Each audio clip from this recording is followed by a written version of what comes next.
Okay. Al. All right. It's so good to see all of you. I am Jennifer Spindler Craig, and I'm the coordinator of family engagement at Rochester Public Schools.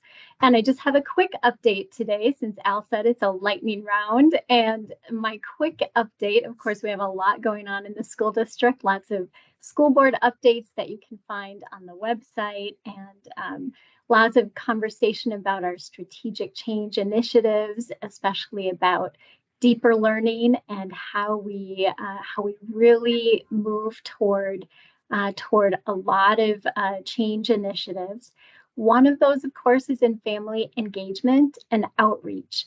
And so that's the one component that I want to highlight today, which is the actually, if we could go back, Al, to the first slide.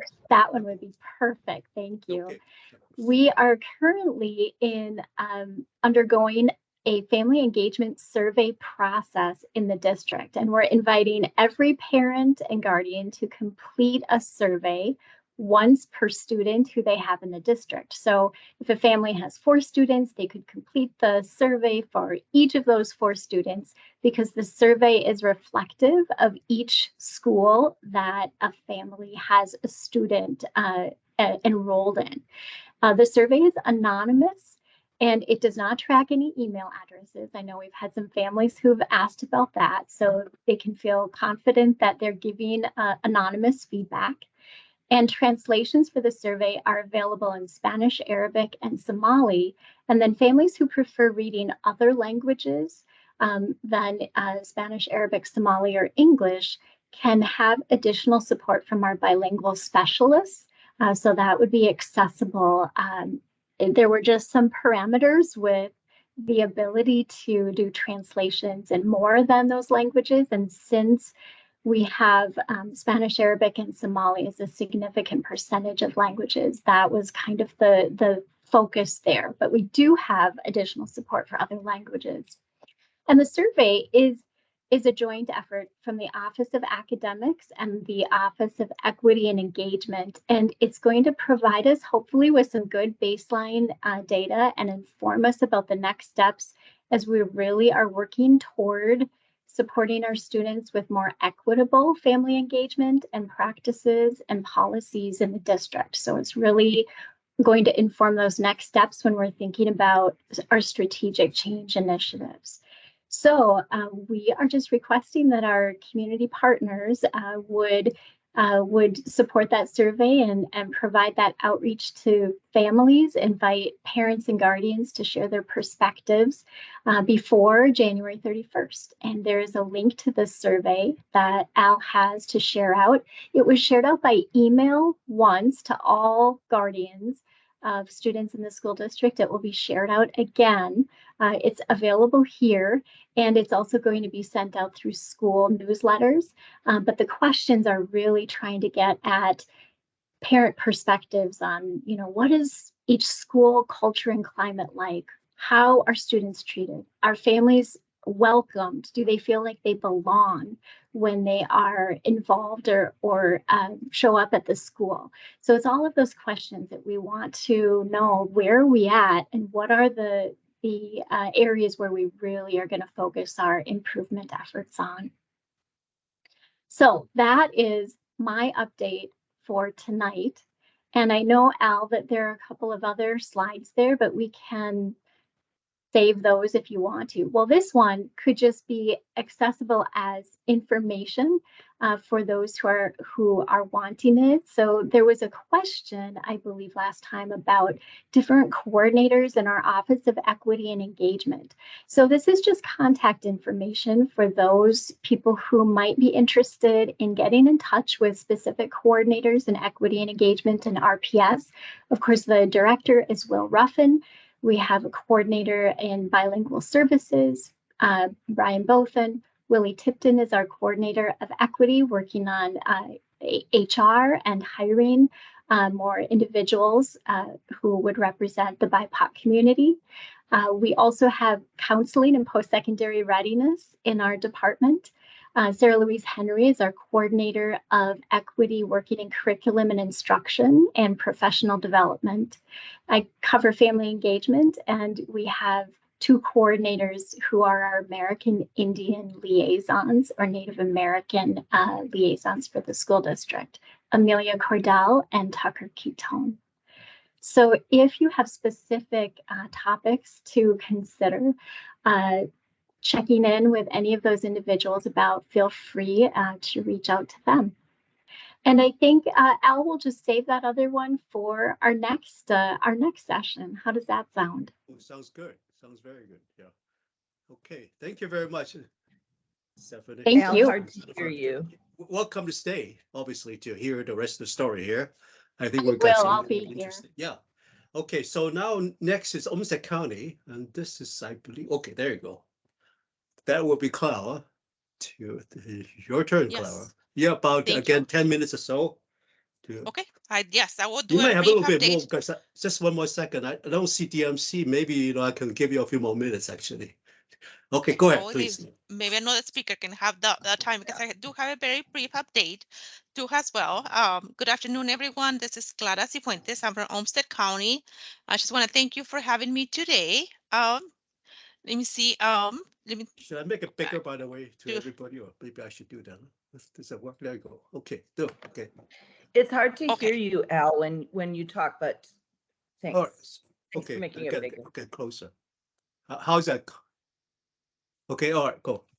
That's okay. better, yes. Is it better? Okay, It's up to me. I can Go go ahead. next. Okay, can you hear me too? Okay. So this is a new video that Olmsted County has for 2022.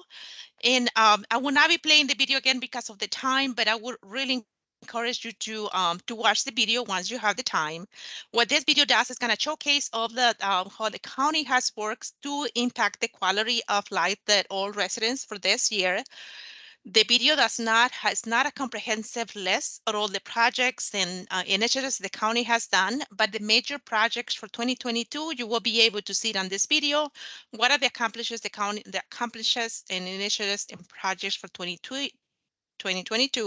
They are on this video. Again, this is only for larger projects. There's a lot of more small projects that the county does, but the video, again, encourage you to watch it. I don't know how many of you has already subscribed to or newsletter or emails that you can receive to get updates for the county. But if you haven't, I encourage you to also to subscribe in order to get updates of any initiatives or project that the county is working on. We are also on social media. So if you want to follow us, we are on Facebook, Instagram too as well. There's many social medias that we are in. And we encourage you to, again, if you will be interested in receiving updates on the initiatives or projects, to subscribe. And it's on Olmsted County first page, web page. Thank you, Next. Elsie. And I move to the next one. I don't know how many of you know, but we have 4 new commissioners in the county, and we also have a new county board chair, and that's the one in the middle, on the first row. He's this Commissioner Wright, and again, he's a new chair for the county. Also, gonna once I'm done with the presentation, I'm gonna put a new video that where he shares some remarks for what are the things he wants to accomplish for the county for 2022. Again, I will put the video on the chat so you can see it. One of the things I do want to read for you is some of the goals that some of the new commissioners want to work on. And I'm going to start with the first one. So I'll read this for you. District 1, that's Commissioner Laura Podoki Smith.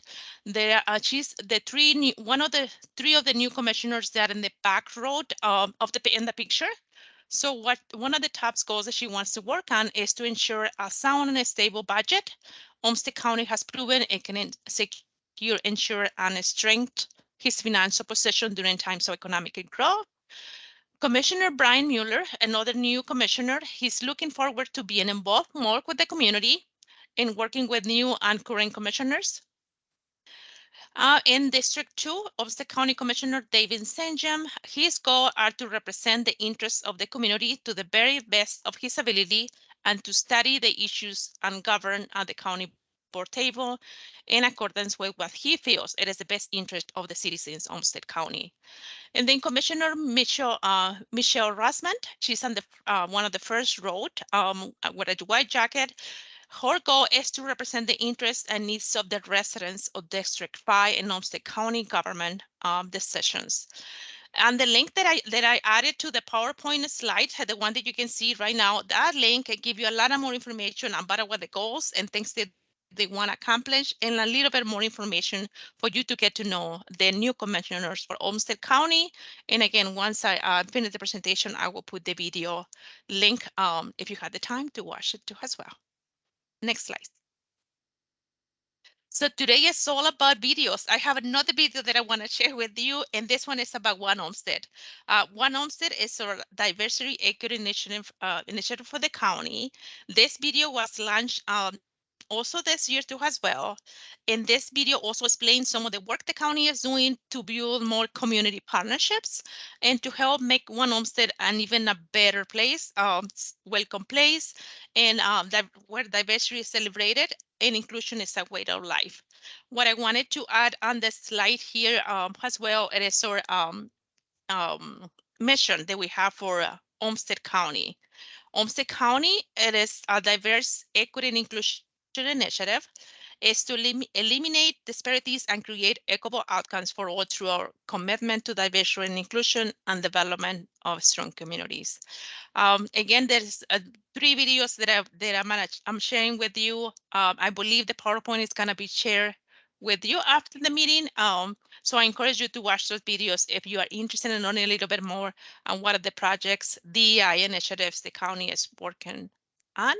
In my last slide, we'll have just my contact information just in case you have any questions. Thank you for giving me the space. Yeah. Okay, thank you. Okay, now we have come to the city of Rochester. Okay. That's All right. Good afternoon, everyone. Thank you. My name is Chamwatela, and I serve the city as the Diversity, Equity, Inclusion Director. Glad to be here. I just wanted to start out on the slide before this one, Al, that says Happy New Year from the city of Rochester, obviously to all of you. Making sure that we share that sentiment for those who celebrate the new year at this time. And then the next slide, similar to Clara, if anyone has an interest in understanding what happened in the past year, there's the video that has the state of the city. It does include a lot of our highlights that are specific to diversity, equity, and inclusion initiatives and our DEI action plan. So take some time to watch that. On the next slide, I thought it would be really important as we're rolling into the new year to talk a little bit about events in our community. I know a lot of community organizations, etc., love to host things, but wanted to go through this process so that everyone has an understanding of what they need to do to make sure that the events are successful. So with that, I'll pass it on to Kristan Cartwright, who will walk us through the next couple of slides. Thank you. Good afternoon, everyone. So my name is Kristan Cartwright. I am the license examiner for the city of Rochester. And one of the things under my purview is special events. So what are they? They are basically any event that an organization wants to hold within the city of Rochester that falls under one of 4 major prongs. The first, as you can see on this slide, is whether amplified sound needs to be used. And by amplified sound, we think about things that basically need to be plugged in. So if you have a band that's playing, they plug in their jacks, or if you have something that has a large microphone system and it is recurring, not just like an announcement every once in a while, but prolific and continuous throughout your event. The second thing is if a street, sidewalk, or other public right-of-way needs to be closed for your event. So think your parades, think your marches, think any of these slightly larger events, or even shorter events that require some form of road closure. The third prong is anything that has to do with alcohol, in particular, anything that has to do with a temporary alcoholic license, which I'll talk about a little bit later. And the fourth one, which I admit is a little bit vague, but is if it adversely impacts a considerable number of the general public. Now, usually what we think about with those are events, let's say Thursdays on First, for example, very, very large events, or a Veterans Day memorial parade, perhaps, or anything of that nature where you're talking about hundreds of people in the general public that would likely be affected by the conduct and the course of the event. Next slide, please. So what are the fees for these? So there's a flat fee for the event itself. It is a $100 special event fee, and it is refundable within 14 days of your application. And the reason for that is that after that point, a lot of the departments that are usually involved in planning your events will have put their hands on the actual application process and started spending a fair amount of time attempting to see your event to completion and see that your event is possible. Additionally, in terms of fee structures, if you require the police for your event, and typically these are under two of the prongs, alcohol or street closures, then they usually charge their own separate fees because you find that the police have to use off-duty officers to go to those events. And so as you can see down there for 2023, those are the going rates for the police department. There's a minimum of 4 hours per officer. So even if your event only lasts 2 or 3, you would still have to pay for the 4 hours of officer time. Next slide, please. Road closures. So again, these are for slightly larger events, and we use a certain level of discretion in regards to how much information we need for road closures. If you're closing a street for a march or parade, something for, let's say, less than 15 minutes, then typically it is not as involved of a process in terms of what we require from our event organizers, as opposed to if you are having a very large parade, or if you're having a large event and you want exclusive access to a major street, major artery, major place within the city that typically requires traffic diversions and will impact people who usually use that space. In those particular instances, and again, I will refer to Thursdays on First because I know it's a very well-known event within the city of Rochester, we would require additional documentation. We would require a traffic control plan.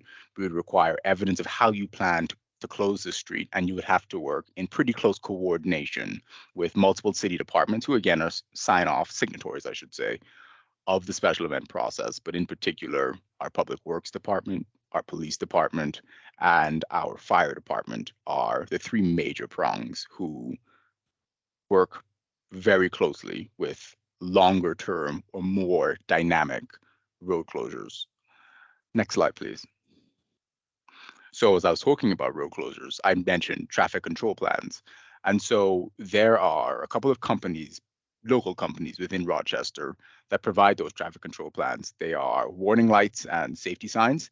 And what you see on the current slide are examples of kind of what a traffic control plan looks like and what we would be looking for. And basically what it allows our public works team to do and our police team to do is to see what you're planning, where the road closures is going to go, whether the signs in particular are going to be mounted so the drivers and other pedestrians or people impacted know well ahead of time that this location is closed, that there is a diversion, that there are things happening that make it not possible for them to drive through.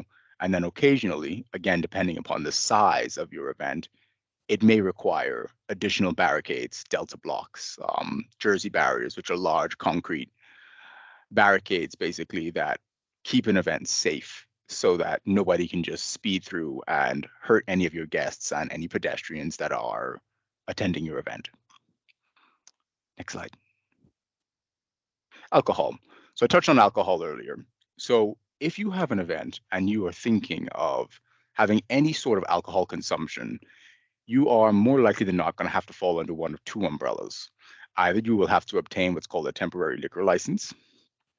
And what that means is that whatever entity is attempting to do that needs to fall under categories A and, well, under the category of A, which means that you either need to be a nonprofit, a religious or charitable organization or club, a political organization, state university, or you need to partner / work with one of our breweries in town.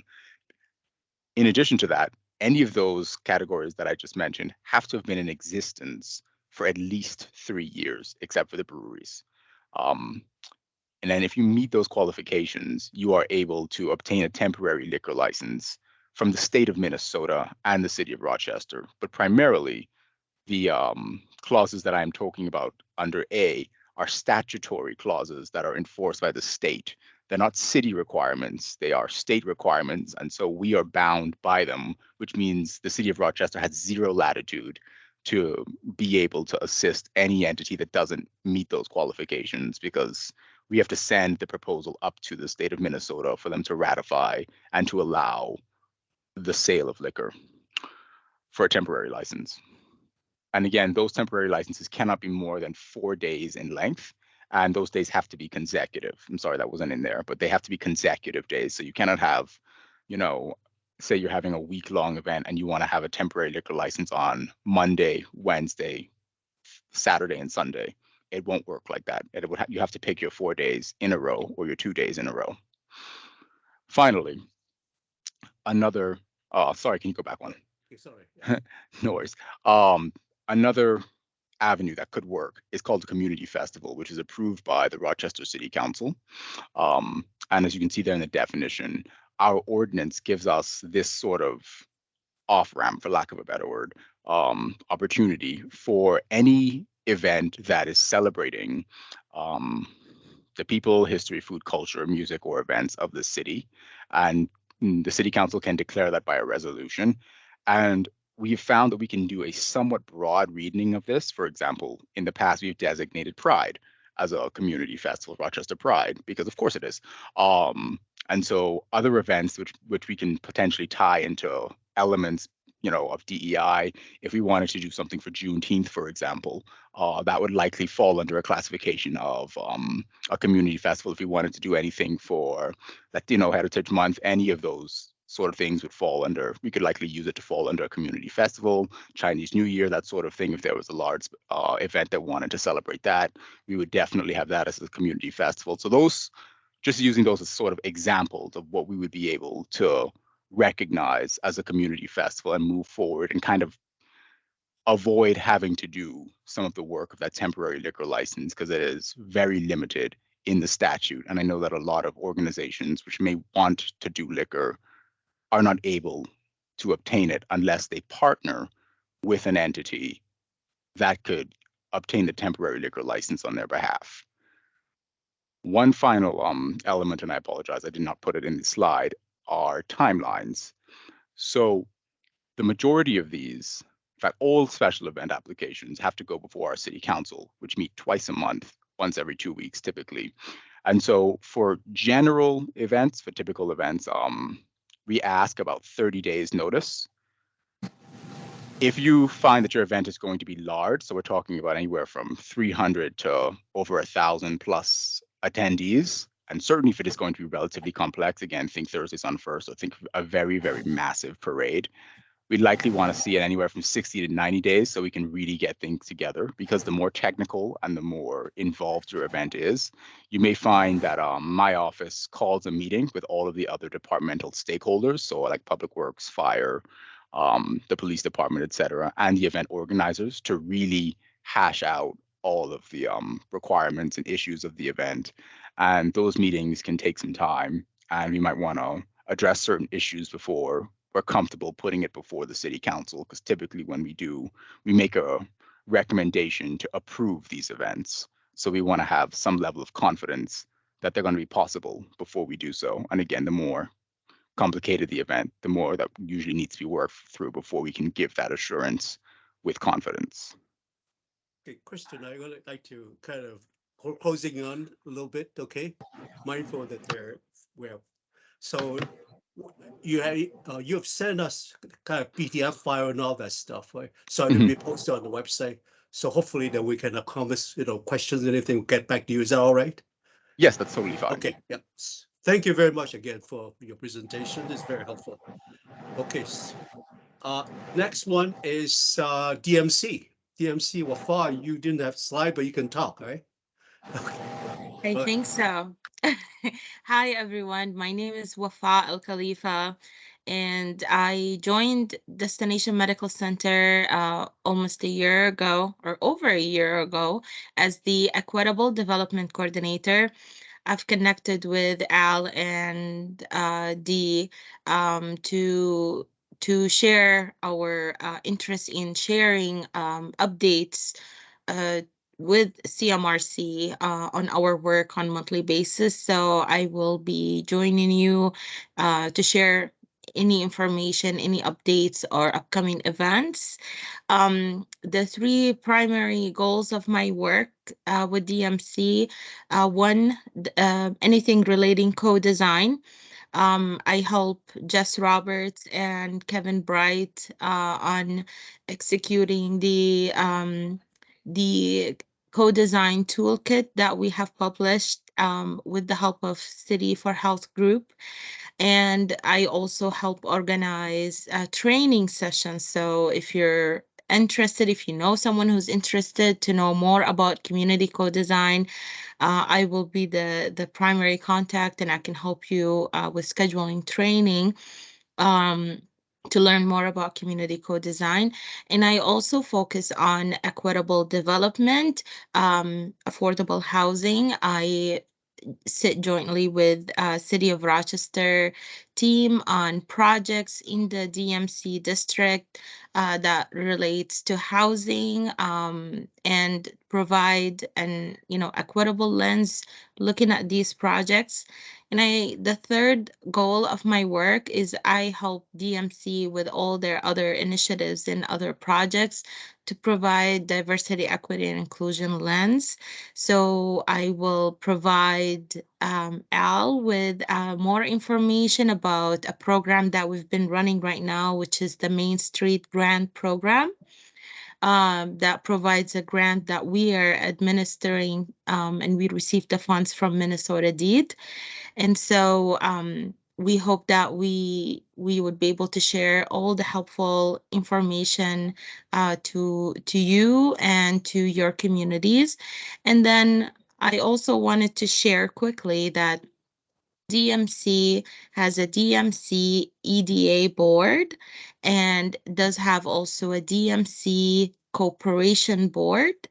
And the DMC Corporation board meetings are public and they're open to the public, and they happen on quarterly basis.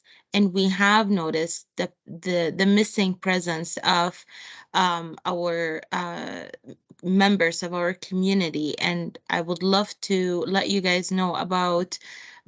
you all know about the next meeting. It will be on February 9th. And we always host these meetings in Mayo Civic Center. And February 9th from 9:30 a.m. to noon. You can also attend the meeting virtually if you prefer that too. And what I'll share with Al probably in an email tomorrow, the presentation that we've put together in the last meeting that we had in February of 2022.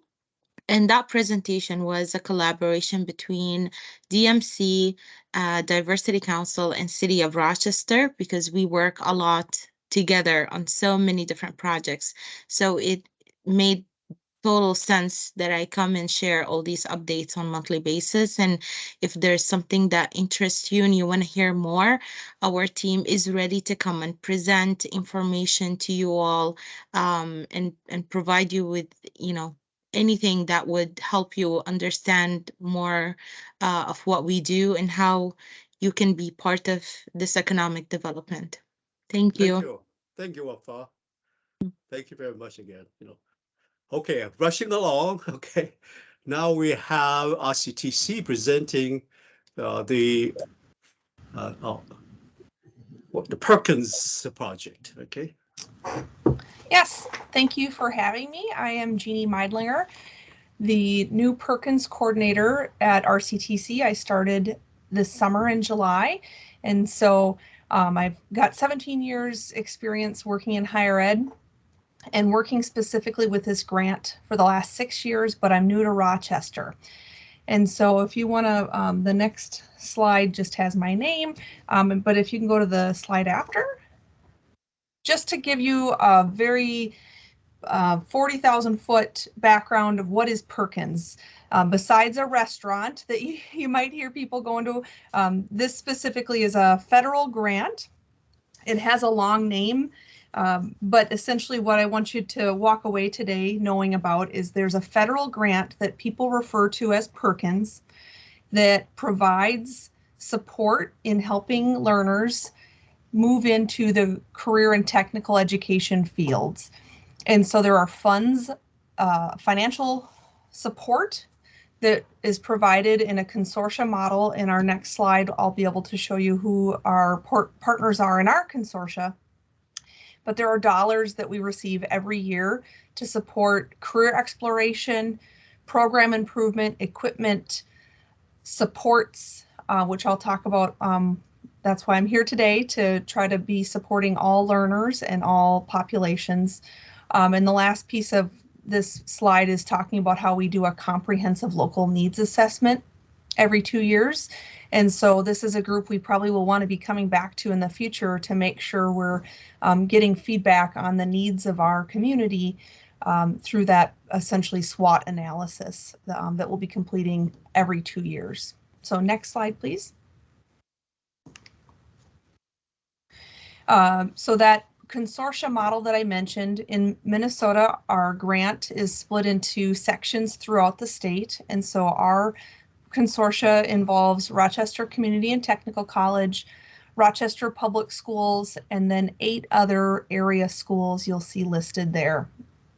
And in the last comprehensive local needs assessment process, 3 major initiatives came out of that process and are now part of our 2-year plan. I was not part of the process to come up with these initiatives, but I'm happy to be here now to help roll them out. And you'll see the number 1 initiative that was decided out of that process was equity and access. And a couple of examples are listed there. We are working with IMAA to have some of our CTE materials and college admission process materials translated into the top 3 languages to get started for this year, and we'll learn from this group and others if we need to expand beyond that.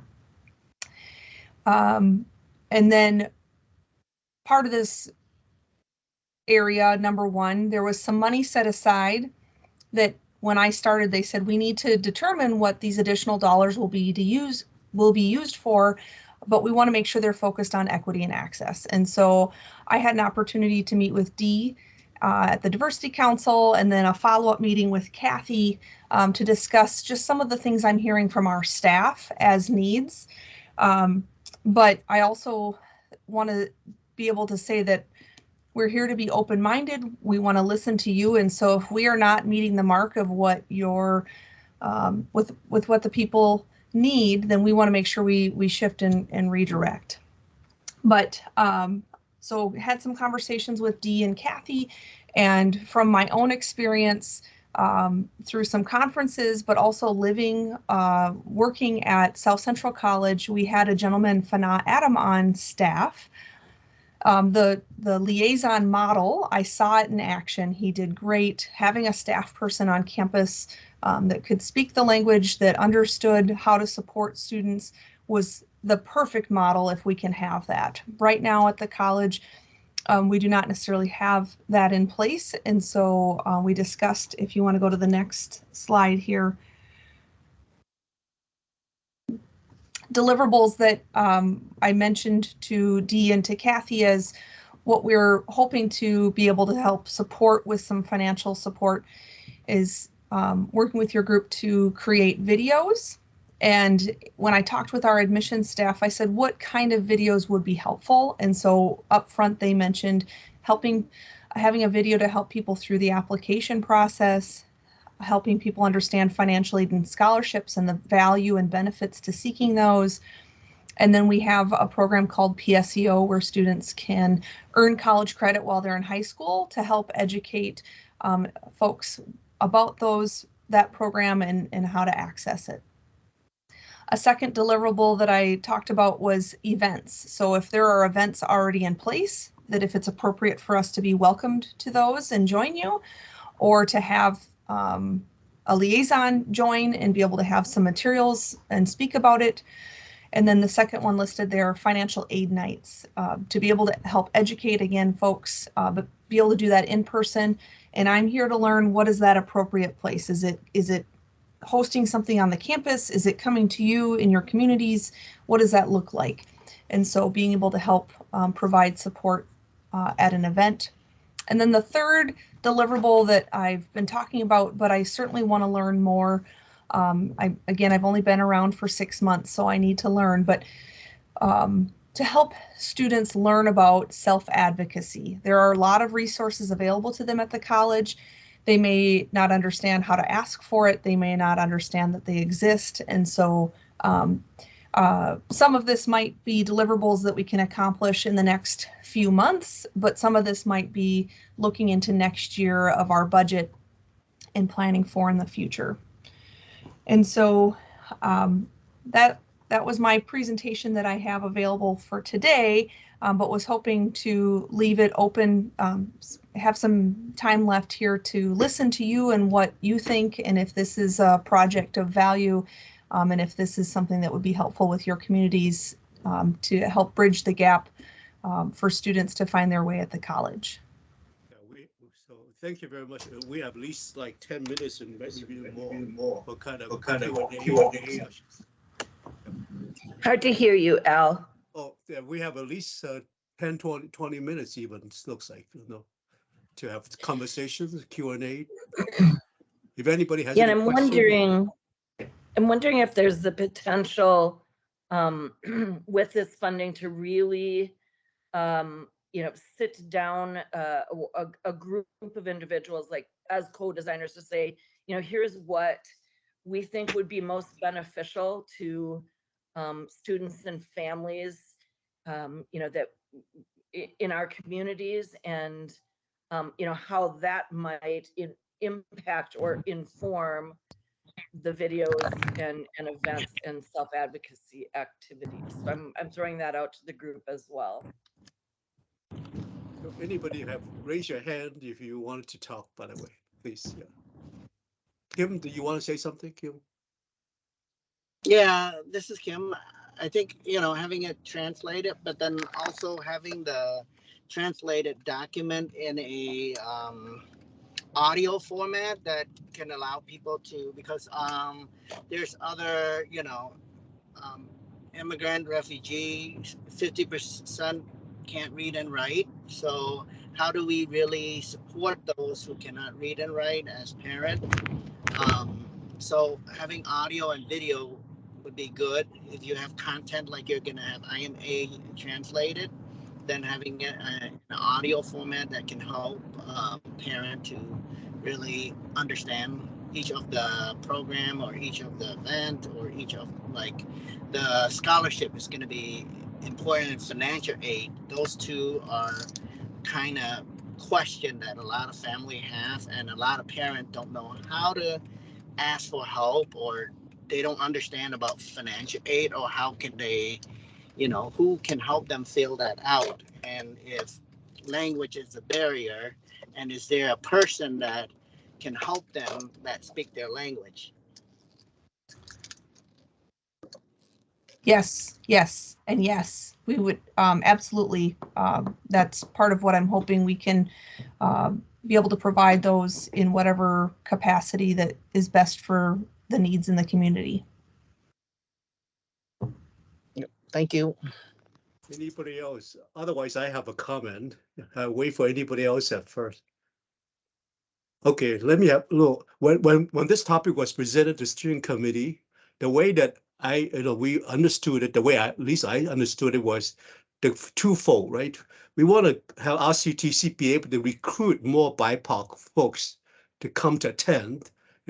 So how can the CMRC or BIPOC groups help in that regard of recruiting, right? And secondly is, how do we CMRC offer ideas to help RCTC student bar to be more successful, or make them retain their students. So those are two goals. And then as we have discussion, we actually have pretty a lot of discussion. I think Stephanie, if she's able, she can offer some ideas there. She may be driving still, I don't know. if not, I can paraphrase what she says in our steering committee.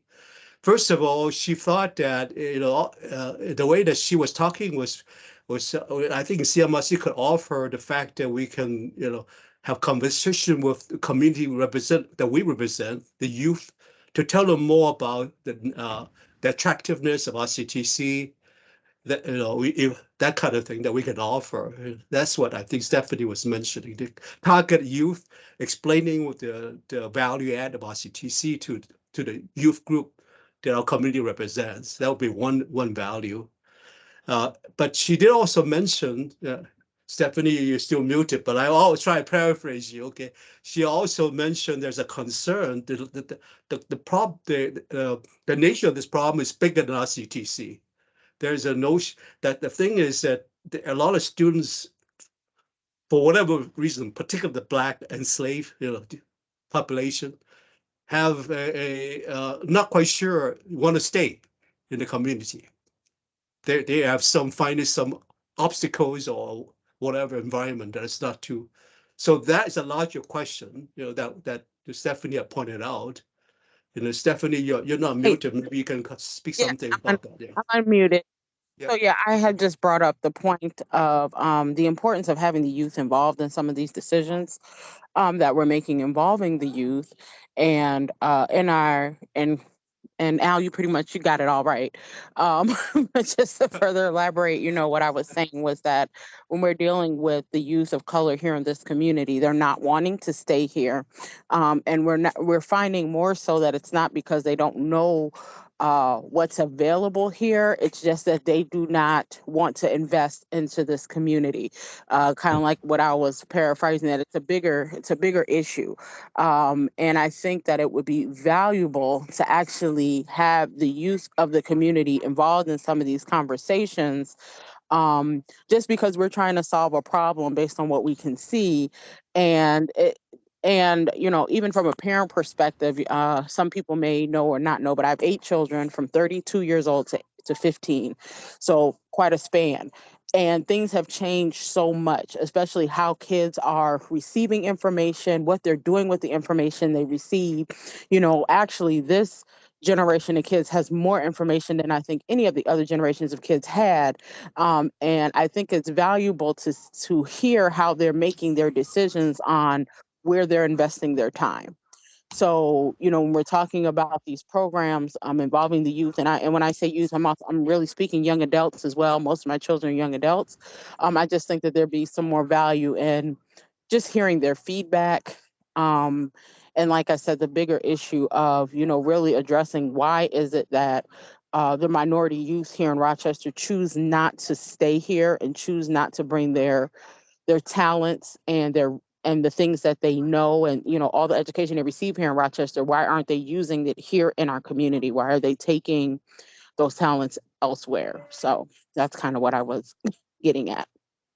And that certainly could be something that our Perkins grant could support as well. So if there was some sort of focus group or survey or whatever platform you would find is appropriate, and if there was a cost to that, that's something that the Perkins grant could help support as well, because that would also lead into the work that we're trying to do and help more learners learn about CTE and get involved.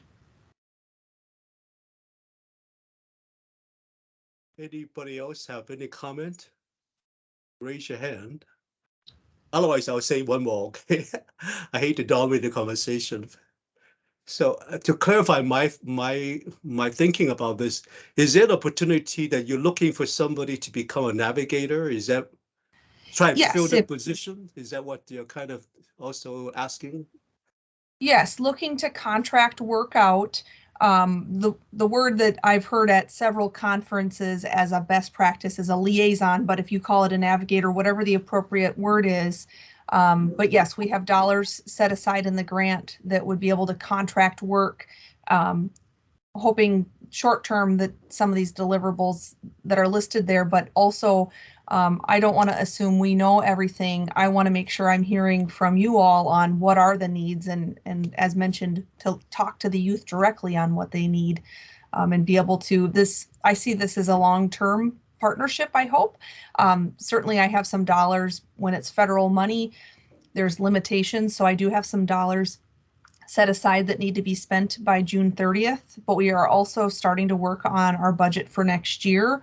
And so this could be a multi-year project depending on what the needs are and what we learn as we go. Chow has her hand up. Yeah. Yeah, Chow, please. Yeah.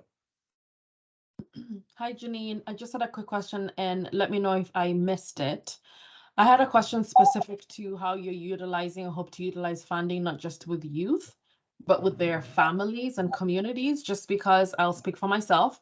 The BIPOC community that I belong to, a lot of career decisions are not just belonging to the youth, but their entire community. So is there a component there that is specifically working or thinking about working with families and whole communities?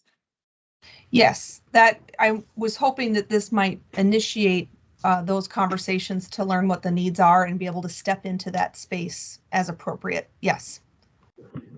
Yeah, and that's kind of what I was talking about too, Cho, is that, can we stand up a group of individuals that, using our model are compensated for their expertise and kind of their insights and inputs. Liaison is exactly the word we use as well, Jeannie, to really think through these things and have some of those early deliverables, but also be thinking about, right, how do we improve this overall in terms of access and knowledge, to Stephanie's point about what might be the benefit to people to begin in this space before making other decisions.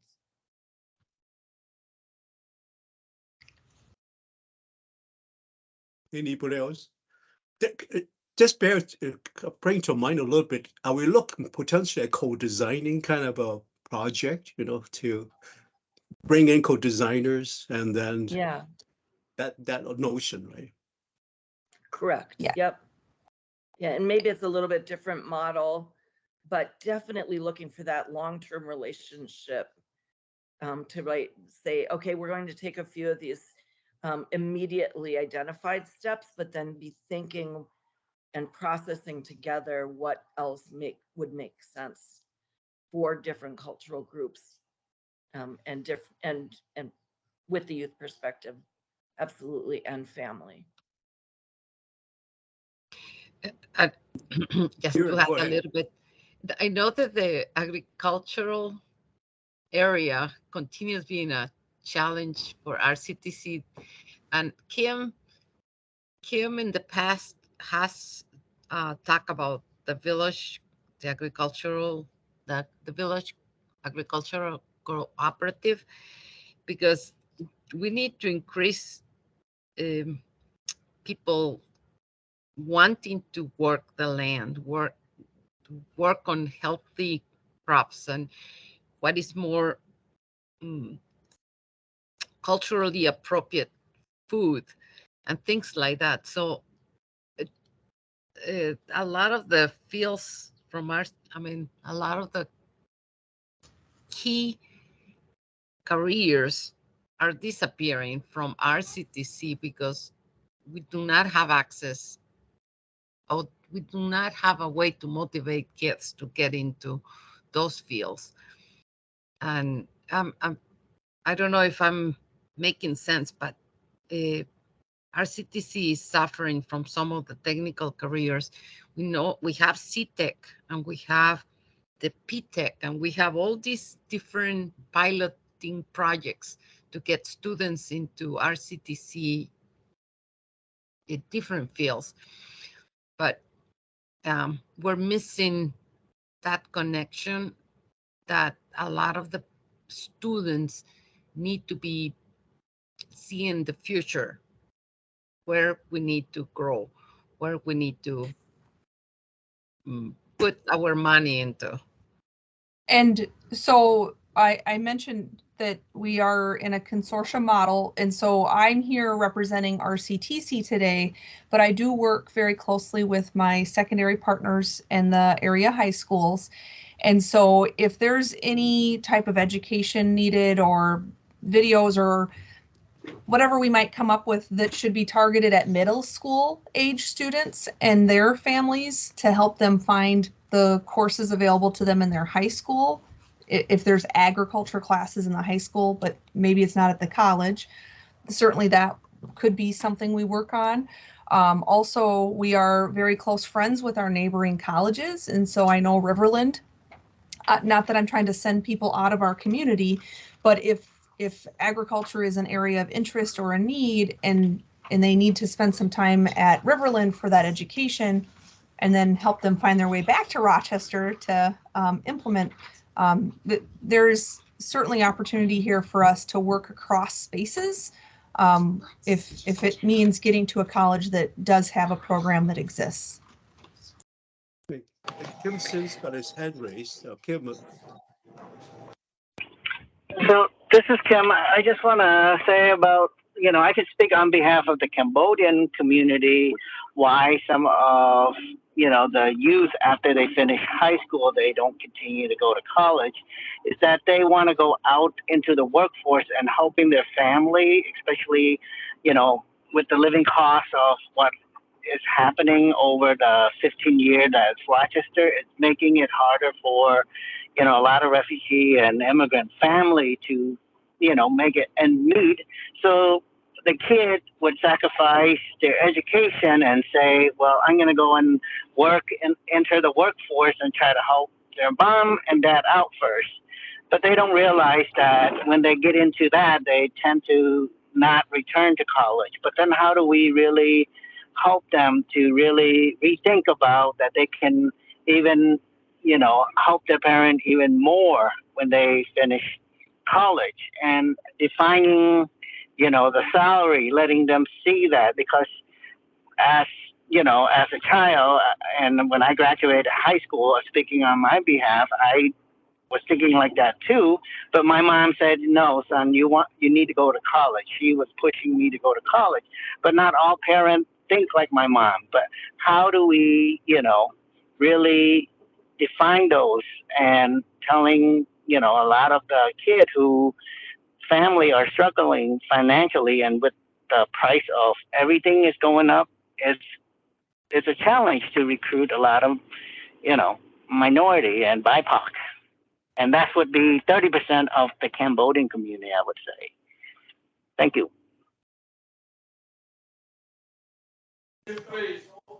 That's really good insight, Kim and Miriam both.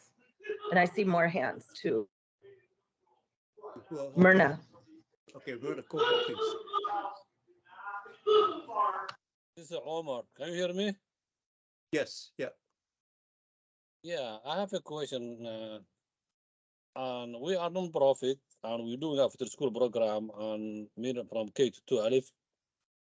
This year we get the opportunity to create coding classes. We don't have capacity, only 20 middle school and 20 high school. So we have the long waiting list. So do you have any available funding to help us that, the immigrant population we serve with the East African community, Arab community, all immigrant population, most of them non low income students. So how you can help us if we need some help about coding classes? Yeah, so recording the classes that you need, right, Omar, for your students, and you're looking for some help in making that happen? Yeah. Okay. Is that Myrna? Myrna? Myrna. Myrna? You Hi, have your guys. hand. Yeah. Hello, everyone. My name is Myrna. I'm working in NAMI, Minnesota. NAMI is National Alliance with Mental Illness. And maybe you wonder why I was raising my hand. So let me tell you, then we receive many students and many people asking for help with mental health because they have issues to find out about the school. So it's not really easy to navigate into the system when you are an immigrant because you don't know the system and you don't know what is available. So I have just a question for you. Do you have any space to try to help this youth community to reach you with more information?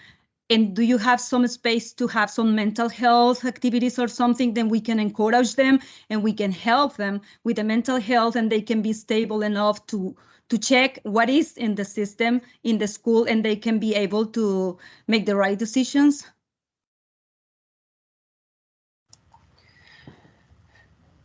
So I'll just respond to the last couple things that were asked. I think we just need to put all of the needs down and discuss and figure out what's allowable within the grant and set timelines to it. And so for me, it'll be being connected with the right person on how do we move forward with the next steps. So I'm taking lots of notes here as you speak on what needs are. So I would suggest the following, because I think you will summarize what you heard, and then I think the steering committee, when we meet, we also need to hear what we've all said together and see if we can, get our heads together and see how we can maybe have some thought of that. Okay, so. And I think you can see it's ripe for co-design, right? It's ripe for people to come together, so we can look at the complexity of needs and then say, here's what we're learning, Jeannie, and then you can take that and say, okay, here's how we can apply grant funding to learning more, to implementing some responses and those kinds of things. Okay, so I'm gonna, unless somebody really has something else to add, I'm gonna close this session if you don't mind. And I'll have the rest of the agenda, which is D. You have on the agenda to talk a bit about Compass Grant and also Minnesota Arc co-design. I don't think you have slides, or you could just talk. We do have slides. Okay, if you want to, you want to do share? You want to share? Kathy, do you have? I have the slides. If you use Kathy's slides, if you have them, if you got them, Al, could you do it? I could. Yeah, and then I have them. If I can pull them up also, if I'm permitted. But we did send them earlier today, so hopefully you have them on your slide deck. Yeah, I can, if I can find it quickly, I hope. Okay. Yeah. We'll just say for Compass, it's definitely a speed round. Go ahead, Dee. Yeah, I just wanted to close back with you, Jeannie, and say, so I think there's definitely interest, right, in connecting with you about what, how can we all be working in this space together. I love that you are open to thinking about programs that might not be available at RCTC, but are available within the Minnesota state system, because I think that's incredibly important too, right? If, part of what we hope, I think, to uncover is what are the programs and opportunities that that families and students are looking for, and how do we make them available, appealing, right, and effective here close to home, and talk with youth, as Stephanie mentioned, about kind of how does that all flow together. So the other, the last two, or the two parts of the agenda on kind of under my auspices. The first is an opportunity with ARC of Minnesota. ARC of Minnesota serves individuals who are disabled, intellectually and developmentally disabled. And we know that is certainly not something that's specific to any racial or ethnic group, that individuals exist all throughout populations. And what ARC has is some funding to If you want to go back, it starts on slide 6, Al. Okay, 6, okay. Yeah. Okay, yeah. Is funding to offer mini grants directly, so grants of around $1,000 to $2,000 to individuals, adults primarily, who have intellectual and developmental disabilities, so they can take on some projects that help them with self-advocacy. It could be learning something, it could be learning how to do something, it could be creating awareness in a specific area. So we want to help ARC through a co-design process. Again, I know we use that a lot, but that's right, the participation of individuals who are directly in this population group, individuals with developmental or intellectual disabilities. There is some room for parents, caregivers, or advocates as well, but the primary audience of co-designers we're looking for are individuals with developmental and intellectual disabilities.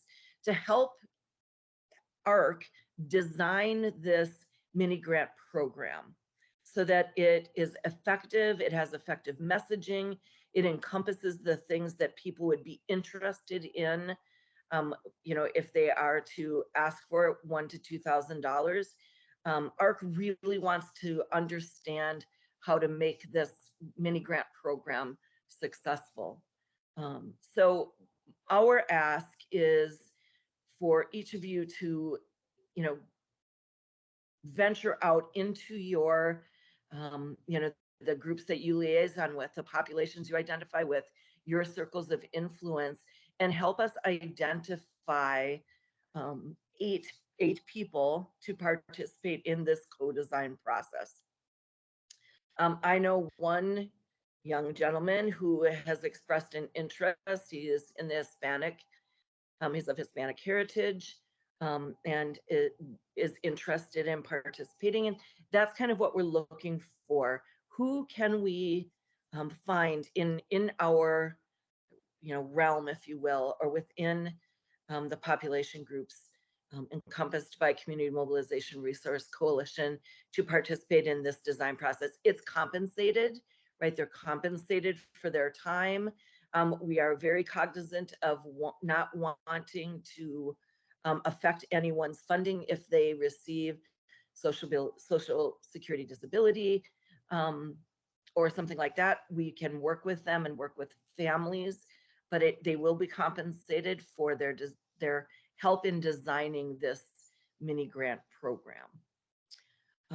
We really hope to be able to, you know, get this kind of moving, because ARC would really like to get this mini grant program launched by mid-April. Any questions about that? You know, please do reach out to me or to Kathy at Diversity Council. We're happy to communicate with folks. If you can help to make introductions, you know, we'd be delighted to, you know, speak with anyone that you think might be a good fit for this. And you know, I think it's important when we have these opportunities, because now we get to say, right, we don't get to just respond to philanthropy as it appears to us, but we get to have some input into how is philanthropy operating, and that's what I think makes this really an important opportunity. Any questions from the?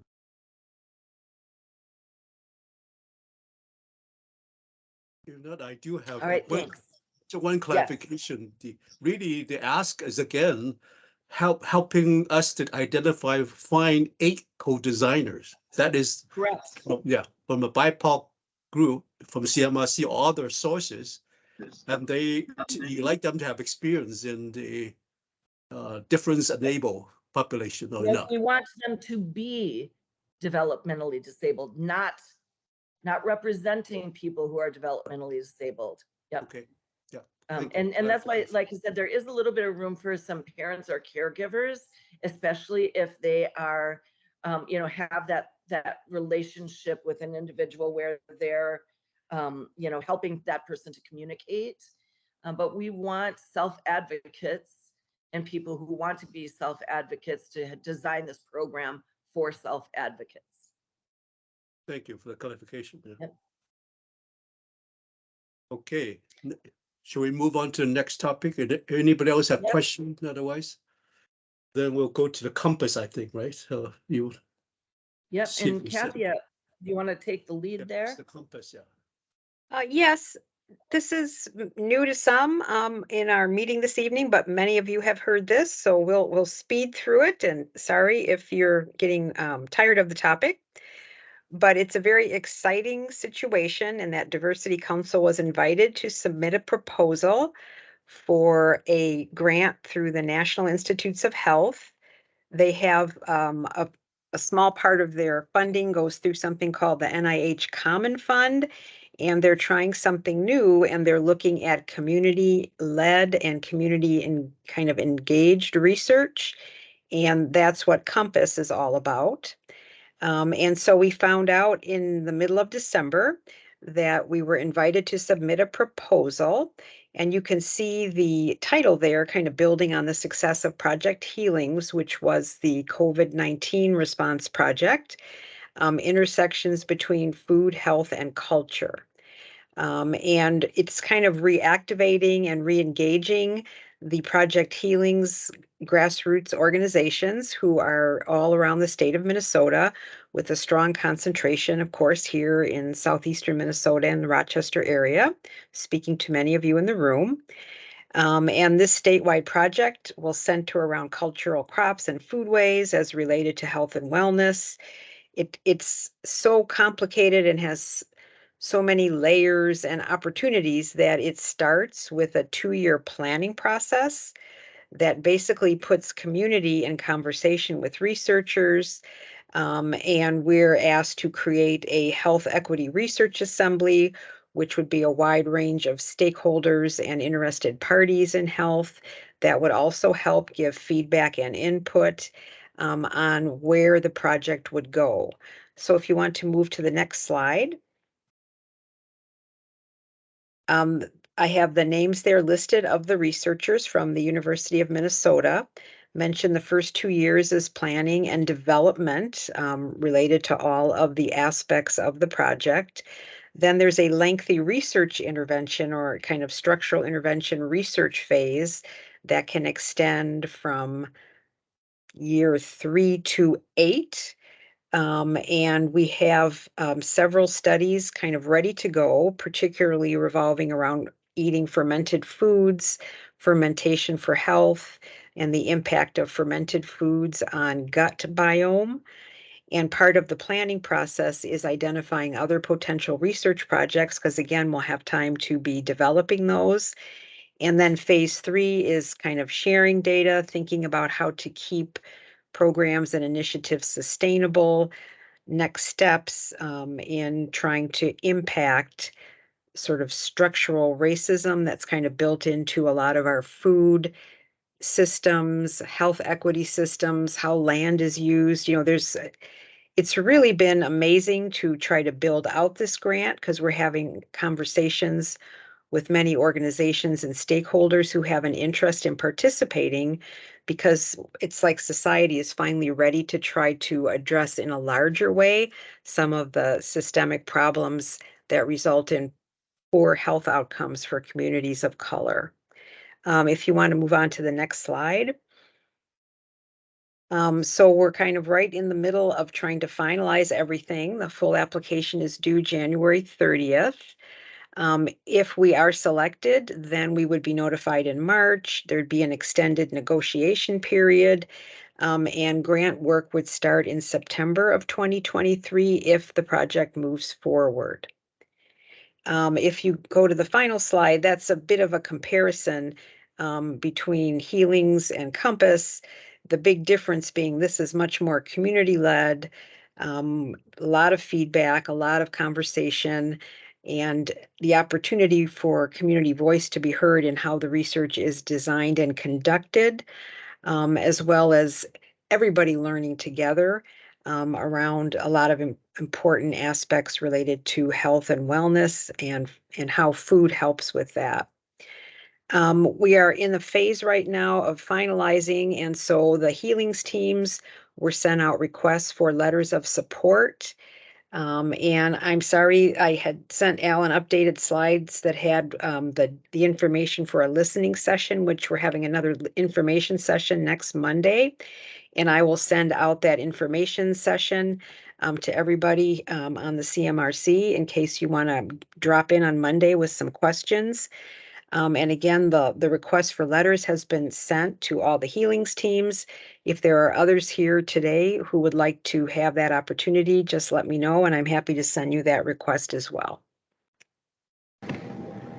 Yeah, I want to add just a couple of things as a Are way we of all frozen or is summarize. there something wrong? I don't think so. We can hear you. Was that you, Fatima? Sorry, my kids have put my computer on mute, so I'm like, why I cannot hear Oh. anyone? Okay, did you miss that? And we have your letter. We're very grateful. Okay. To Umoja Women, Thank we you. do have your letter. Sorry about that. No worries, no worries. So, really that first 2-year planning phase of this project, this, up to 10-year project, is about listening to community, gathering information, looking for, just like we did in the first round of Project Healings, looking for the spaces, the issues, the opportunities that are going to be most actionable and lead to the best collective impact in that space around food, culture, and health, and bringing those things together. And we have a very vibrant team already building, but there's room for everyone to become engaged in this process with us.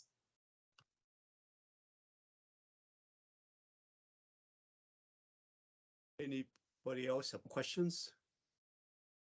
If not, I have one too. I think you sort of answered the question that I was going to ask. Was really the first 2 years you have all these researchers identified. So I was asking, what is the role of the community at large, right? The BIPOC groups. So I think you sort of answered that question, Yeah. And that role will continue beyond the first year. So it is gathering information, making connections, ensuring that we understand as much as we can about food and health issues that where those things intersect in Minnesota, that we are broadening our network, the network that was so incredibly impactful in Healings, making that even broader and deeper. Because the researchers, right, other research aspects will come out of this. Right, the research that we're going to do isn't predetermined, nor are all of the researchers. So we have this team from the U of M who said, "Yep, we're committed. This is the space we work in. We want to be part of this application," but they may not have, the capacity or the expertise for all of the research opportunities that NIH says yes to as we have this conversation. NIH participates in this the whole time. They're active, they're listening, they're engaging. They're helping us to determine what makes the most sense to research and to ensure that we're doing the right kind of research. And then that we're disseminating everything that we learn through the process, and we're impacting systems with what we are learning. And that's why we say it's not a grant, it's a funding opportunity, because the amount can change and fluctuate over time, but we need the organizations here that are here represented here and that are in the broader Healings kind of network, because this is community-based research. And it's different than what NIH has done in the past too. It's as new for them as it is for us. I did put the information about the funding info session on Monday into the chat as well. Tim, you have a question, or you? I think, what Kathy mentioned about fermented food, that's very popular within a lot of the immigrant, and it would be kind of unique in learning about some of the fermented, like some our community have some kind of concern certain food, if it's healthy for them or is it bad, because we've been eating this for some time, but then there's the rumor that, and then it preventing some of the older folks that enjoy these kind of food, but we don't have a result if this is bad or this is good. But how? Yeah, that's what that research that's being led by the U of M is focusing on, exactly that. What are the processes? What are the values, so that they do have, right? And that is the power of research. Then they can say, here's what we know in no uncertain terms about fermented food and the benefits they offer.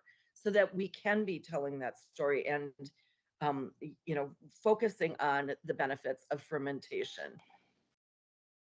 Yep.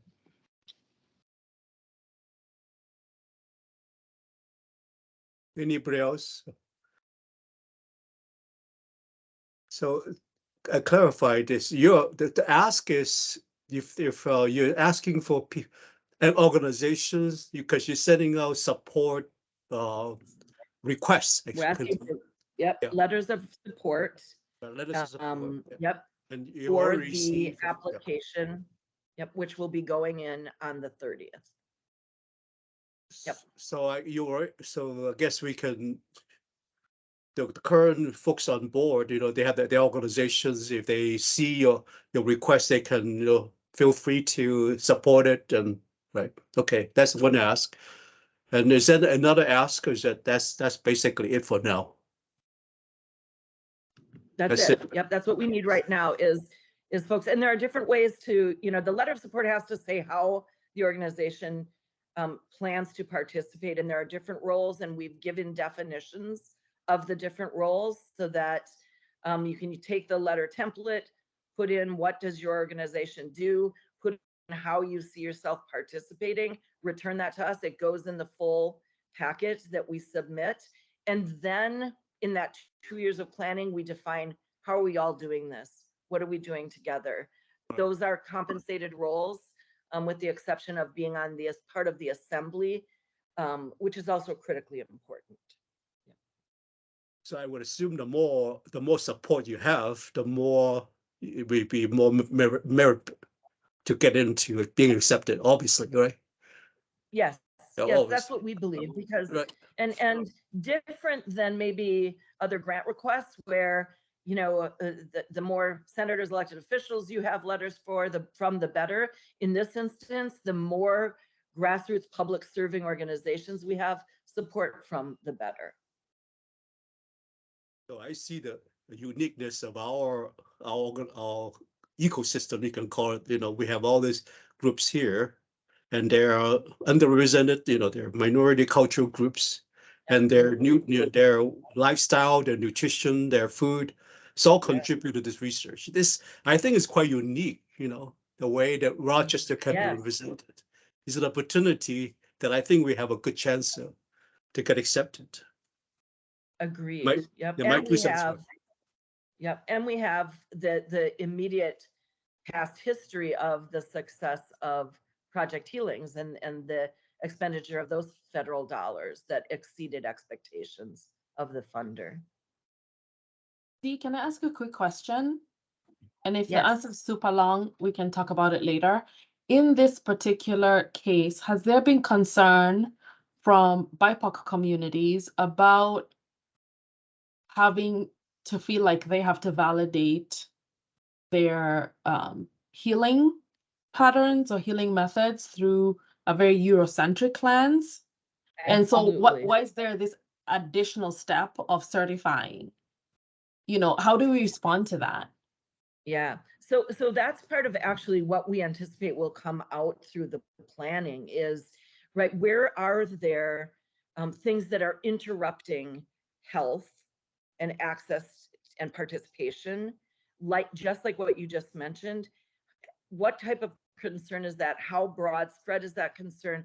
How is it affecting a minority population groups? Do we need to be taking a look at that and finding ways? Because what we want to do then is turn around and impact systems, including funding systems, including research, right? And say, you know, if we really want to get to equitable outcomes and equitable participation in research, there are some reasons that that is not happening.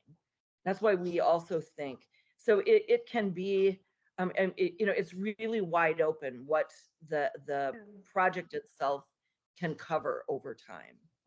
I would add it's more of a flip the script to talk about colonization of cultural foodways, what was taken away, what's lost between generations, you know, returning to cultural models around health, is more, I think, the way I would the perspective that many of our team members bring, you know, with that goal of changing some of the really bad health outcomes when people are cut off from the cultural ways and cultural crops.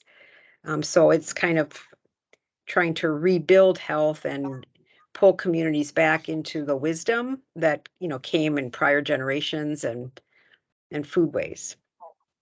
And revaluing and integrating natural remedies, right? So in the westernized system, we have a devaluation of natural remedies and no space for understanding how health outcomes are affected because of that devaluation, right? So I think there's a whole, you know, a vast array of things that can be explored.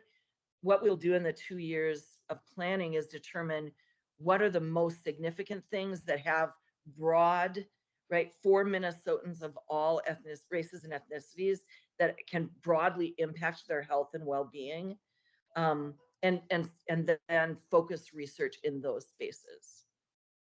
And the only other thing I was going to just mention was, and in those solutions, at least from communities, healing communities that I've heard of, is the lack of trust in sharing what their healing is, with the fear that it will then be owned externally and an external party will profit from that. Like we hear about Yes. that with Moringa, for example, right? So Yeah. how do we lead with these remain yours, and that no one else is going to profit from it? So that's my only comment, and I guess my Yes. own fears Thank you. showing up. Yeah, I really appreciate you bringing that forward, and hope that that we take that out into this conversation, and those are the things we want to recognize as we're connecting and talking, is about, right? I would say that's definitely a barrier, right, to full health, is that fear of integrating natural remedy or you know, traditional heritage remedies with the capitalized medical system and health system that we have. And just to And add, this is oh, me. go ahead, Mary. This is amazing because I went to a Department of Human Services meeting where they are trying very hard to fund those minorities or those underrepresented communities, and they're talking about that the Native Americans had been able to get funded for their traditional healing. So that's a good way to go again, federally and statewide. Maybe we can move the momentum to get funding for remedies. Yes. You know, it works. And this is Kim. I just want to add to Mary mentioned about land access, and it would be nice for part of research to identify if people are actually growing their culture food and continue to eating their culture food, are there some kind of health issue? Like, not a lot of our Cambodian experience diabetes, high blood pressure.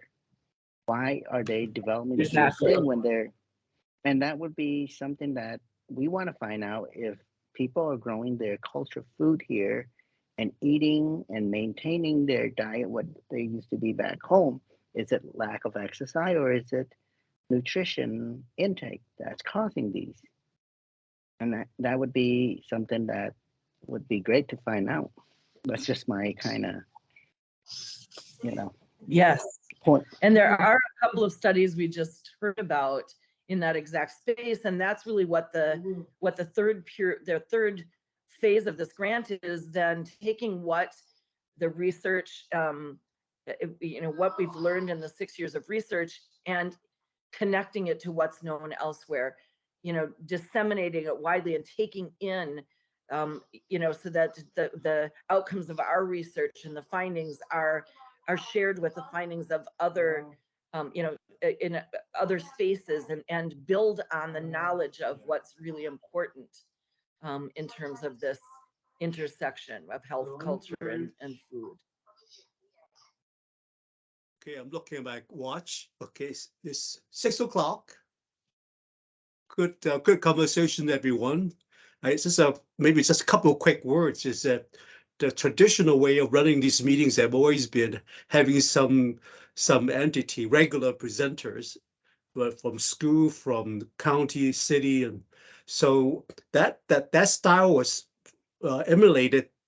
started because of COVID primarily, because in the COVID era, we really need to hear from these organizations about how we should handle the pandemic. So there is a thought potentially, the steering committee will talk about it some more. So maybe we don't necessarily need every month to hear from these entities unless they really have some urgent messages to tell us. So that would give us more time to devote in more deeper conversation. And currently, there are already 2 requests from the community to present to us. One regarding housing, another one about community health needs assessment. So there are these 2 requests, that both of them require 20 to 30 minutes kind of conversation. So the steering committee will discuss more about the format changing, and then we'll let the whole community know about it. That's my closing remark, okay? And wish everybody good evening, and thank you again for coming. Okay. Yes, thanks everyone. Chow, I will get touch base back with you about the grant also. Or I mean the request. Okay. Thank you. Thanks everyone. Thank you, Al. Thank Bye-bye. you. Thank you. Bye-bye. Goodbye.